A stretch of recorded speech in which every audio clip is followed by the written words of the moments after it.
Story time about how my best friend waxed off my eyebrow in my sleep, so I cut her hair. So a little background information. I was 14 and in 8th grade, and my best friends and I were having a sleepover. And right before we had went to sleep, we were all talking about this one TikTok trend that was going around. It's like this trend where girls would go and put wax on their boyfriends while they were sleeping and then take it off. Well, I didn't think anything of it, so that night I went to sleep. I should have knew this was going to happen because I'm always the butt of the joke whenever it comes to our friend group. Like, I'm always the one getting picked on. Like, there was this one thing that my friend Ashley saw online. It was like, if you put white nail polish on your teeth, it would make your teeth whiter. So who did they decide to try it out on? Yup, me. And yes, I could have said no, but these were my best friends. I didn't think that they would intentionally hurt me. Anyway, so like I said, I go to sleep and all of a sudden I wake up in the middle of the night to something very, very, very hot on my face. I open my eyes and all of my friends are standing above me with their flashlights on. Like for part 2. Part 2 about how my best friend waxed off my eyebrow while I was asleep, so I cut her hair. So like I said, went to sleep, didn't think anything was going to happen, and then I wake up and all of them are standing above me with their flashlights on. And then I realized that Ashley has a stick in her hand. Once I realized that there was wax on the other end of the stick, I started screaming. So then Kelsey decides to cover my mouth. She's like, shh, it's not that bad, I promise, like, don't worry. I get up real quick, I run to the bathroom, and there's like this pink transparent wax on my eyebrow. It was about 3 a.m. and we're all sitting there trying to find ways to get this wax off of my fucking eyebrow. Well, then Amber goes, I'm tired of this, grabs it and rips it off my forehead. So I'm crying at this point. Like, I'm in 8th grade, I'm about to have my glow up, and y'all gotta ruin it with taking my eyebrow off. So nobody went to sleep for the rest of the night because they thought that I was gonna do something to them. So I acted all cool. I was like, no, it's fine, I can just draw it on. When in reality, I was going to cut this bitch's hair. Like for part 3. Story time about how my best friend and I were dating the same guy. So a little background information, I was 15 and it was my freshman year of high school. And I had been dating this guy for 3 months who we're gonna call Jacob. He was a part of the popular group and was known for cheating on all his past girlfriends. But why would I see that as a red flag? Because I'm fucking dumb. Anyways, of course he was cheating on me too, and people would tell me that. At first I wanted to leave him, but the problem was he came from a super rich family and he was really cute. So in reality, I really only wanted to stay with him so that way he would keep spoiling me with expensive gifts. He would literally buy me anything and everything I wanted. So my best friend, who we can call Taylor, she came over for a sleepover. The whole night we talked about Jacob cheating on me and she asked me why I had not broken up with him yet. So I told her why I wouldn't leave and then she hyped me up. She was like, period sis, do what you gotta do. Well, then I came up with this super good plan for my best friend and I both to get gifts from him and use him. So then I came out and I said, you should be his side chick. Like for part 2. Part 2 about how my best friend and I were dating the same guy. So like I said before, he was cheating on me 24/7, but he was spending money on me 24/7. That's the reason why I wouldn't leave him. So then I told my best friend that she should be his side chick. So that way we could both use him for his money. So Taylor started flirting with him to try and make him want her too. And I may have given it a little push by giving her his Snapchat, so she tried to slide in his DMs and then also tried texting him on Snapchat. At first, his cheating ass did not want to do anything with her. And I was like, the one time. Anyways, he was like, I'm with your best friend right now. I don't think we should do this. But of course, like all boys who cheat, he ended up meeting up with her. And they started sneaking around. Meanwhile, I knew all the tea. Taylor was telling me everything. Taylor started getting things from him 24/7 and he looked so stupid. Well, then we decided to fuck with him one more time. Like for part 3. Story time about how my best friend and I were dating the same guy at the same time. So like I said, she was sneaking around with him. Meanwhile, she was telling me everything. He was buying her gifts, he was buying me gifts, so everything was perfect. But we had one little trick left up our sleeves. We decided that we would both make a wish list and put everything that we wanted on there. And at the end of the month, we would have a sleepover, bring everything that we got. Well, on the night of the sleepover, we brought everything, and let me tell you, this filled up my king-size bed. There was stuff all on the floor. So what did I do? I took a video of it, and I uploaded it to Instagram, tagging him and his friends, and wrote a long-ass caption, basically saying, if you cross me, this is what will happen. You'll get played. He was so embarrassed, his friends and everyone at school basically laughed at his dumb ass. Well, he ended up telling his mommy about it, and they came and talked to my parents, and they pretty much just told them to get the fuck over it, like your son did what he did willingly. She didn't do anything wrong. She meaning me. My dad was kind of mad at me, but my mom was super impressed about it, and we laugh about it all the time. Story time about how my boyfriend cheated on me with his best friend's sister. So a little background information, I was 15 and in 9th grade, and we're gonna call my boyfriend Alex.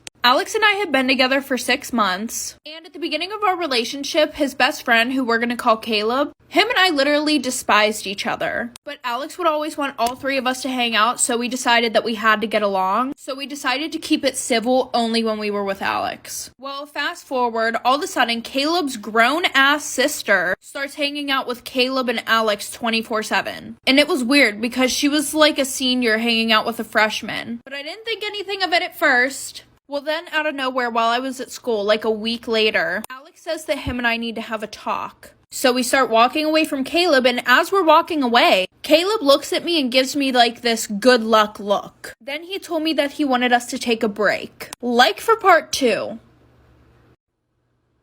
Part 2 about how my boyfriend cheated on me with his best friend's sister. So like I said, he tells me that we need to talk, and then he goes, I think we should take a break. Like, what do you mean, take a break? Well, funny thing, throughout this whole break, he was still being touchy with me, still acting like we were in a whole-ass relationship. And the whole time, I was acting like I was fine, so that way I didn't want him to feel bad for me and felt like he had to get back together with me. And he was acting like nothing happened. Like I said, it was getting to the point where all my friends had started asking if him and I were back together. And I had to be like, no, we're not back together yet. Well, then Friday rolls around, aka 2 weeks later, and he tells me that he misses me. Shocker. So then he said he wanted to get back together. I said yes, obviously, because I still really liked him and I was a dumbass not to see the red flags. Well, now that it was second time around of us being together, I started to notice the first flags that I didn't notice in the beginning of our relationship. Like the one time he went to the mall with his friends and he gave these girls his Snapchat. He wasn't going to tell me about it, but then his friends told me, like for part 3.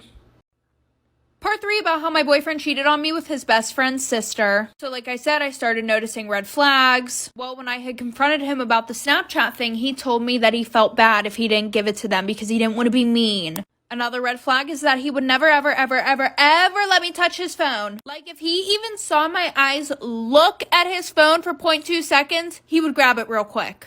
Anyways, back to him getting with Caleb's sister. When we had got back together after our break, this one girl came up to me and she was like, hey, I have to tell you something. I didn't think it was going to be anything about my relationship with Alex, but here we go. She goes, he broke up with you to hook up with some other girl. So obviously I'm fuming. I go up to him and I'm like, did you break up with me to go and hook up with another girl? He goes, that's in the past. Why are you mad about it? Like we were broken up. Clearly he thought it was okay just to break up whenever you want to go do shit with someone else. Apparently she said that they could do stuff if we broke up, but I ended up finding out that she does this to all of her little brother's friends. Y'all already know it's Try Me Tuesdays where companies send me shit and I try it because it's fucking Tuesday. So Dr. Bobby Peterson, celebrity dentist, is one of my mutuals and was like, sis, I got a toothbrush. Let me send it to you. So I was like, okay, cool. Recently just bought this charcoal bristle toothbrush. Not a fan, which is why I'm not showing who it's from because why are the bristles falling off in my mouth? So I was like, listen, I was getting ready to buy a new electric toothbrush anyways. Might as well. So hers came in and then I found out it's the only electric toothbrush invented by a black person. Black womening for black women was my favorite fucking thing. But when black women for the black collective, baby, go spend your motherfucking money. This big mouth toothbrush, the box said it's like a spa in your mouth. I said, I'll be the judge of that. Why it got 5 different settings? I said, oh, wait, not all these different vibrations in my mouth. Because y'all listen to this.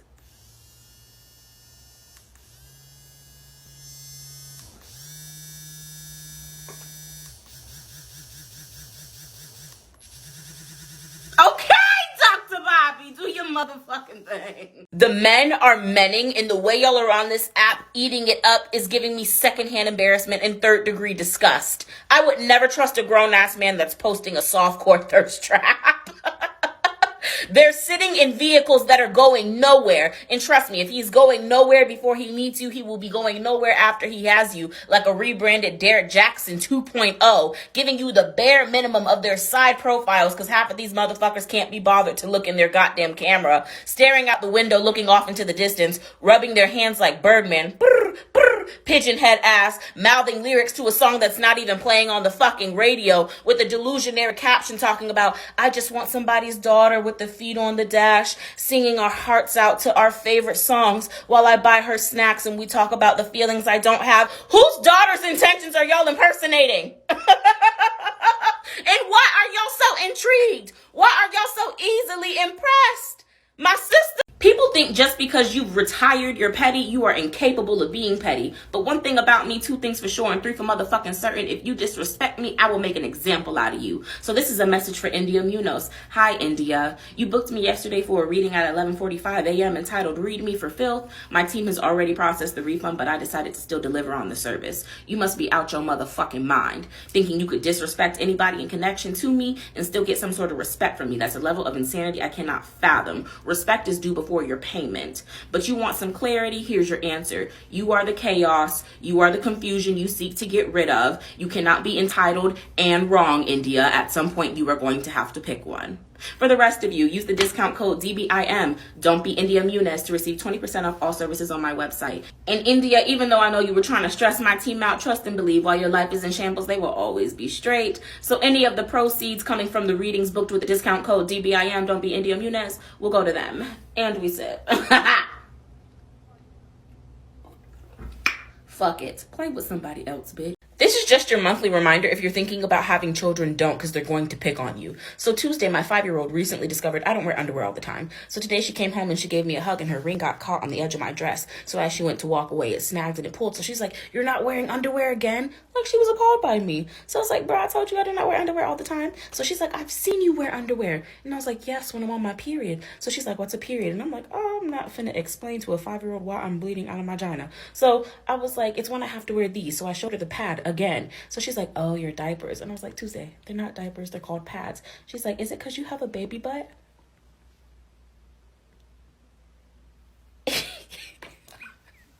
Get the fuck out. No, it's okay. I'm gonna cry. Get the fuck out.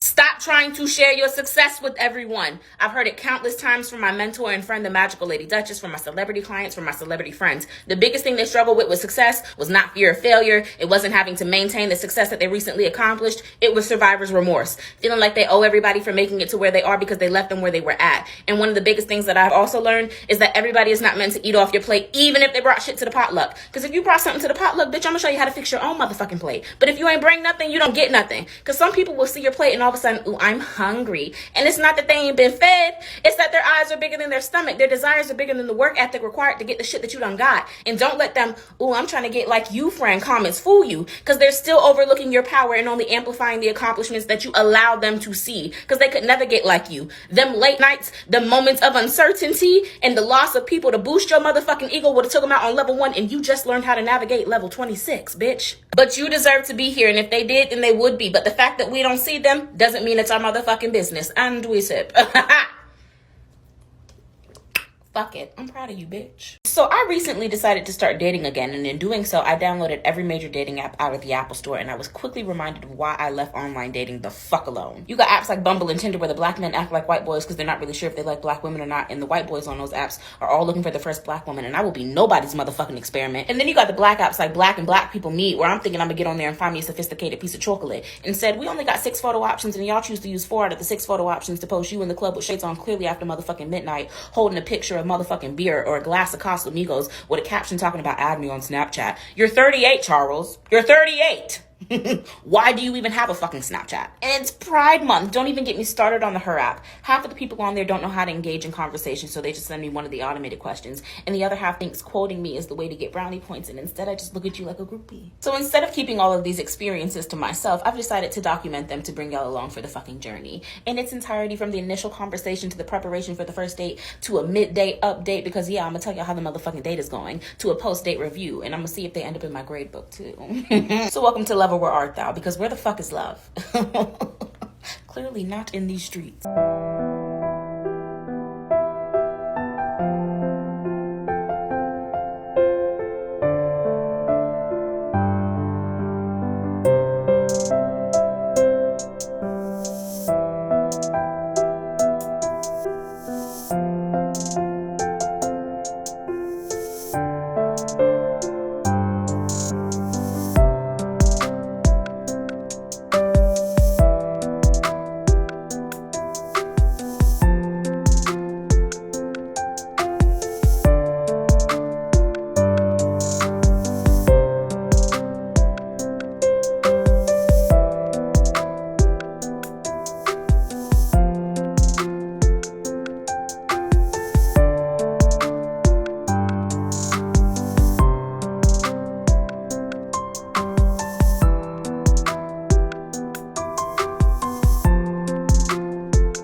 Black woman living in Florida, I've dealt with many racial situations where nobody has come to my defense, but today was not the day. Today was the day I got to witness a Karen clear a motherfucking Kyle, and I'm here to tell the story. So I'm scanning looking for the croutons I want, and all of a sudden I'm jolted forward, and I'm like, God damn, because they scraped the entire back of my heel. I mean, a piece of skin is lifted up, and y'all know it's always the tiny cuts that hurt the most. So I turn around to see my assaulter. It's a white man. Surprised? No.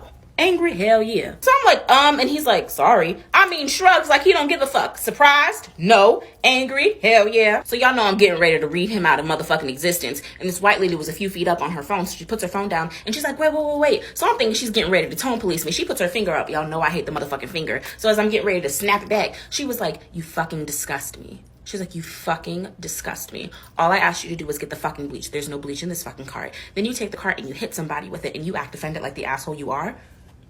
She was like, you're the reason I took all the white towels out of the master bedroom because you leave your shit and your oil marks everywhere. And y'all, I'm like, it can't get no worse than this. She looks at me, she said, I apologize, and I know apologies are worth nothing. Kind of like Jeremy here. I have been laughing for fucking 10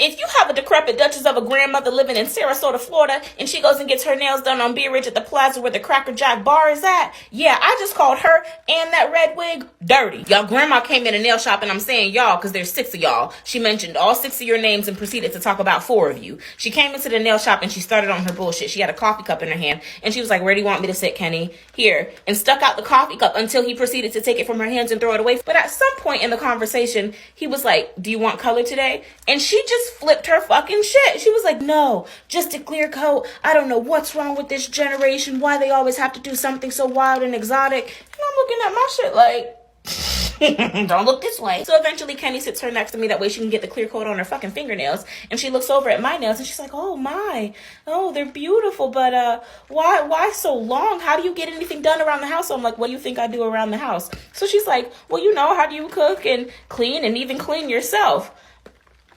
Oh, you don't know what you just did. I said, do you wash your hands before and after you wipe, or just after? Do you just use tissue, or do you keep wet wipes on you and also have a bidet at home? She's like, huh? I said, do you shower after you shit? She was like, oh my God, your mouth is so vulgar. And I was like, your mouth is so ignorant and your ass is dirty.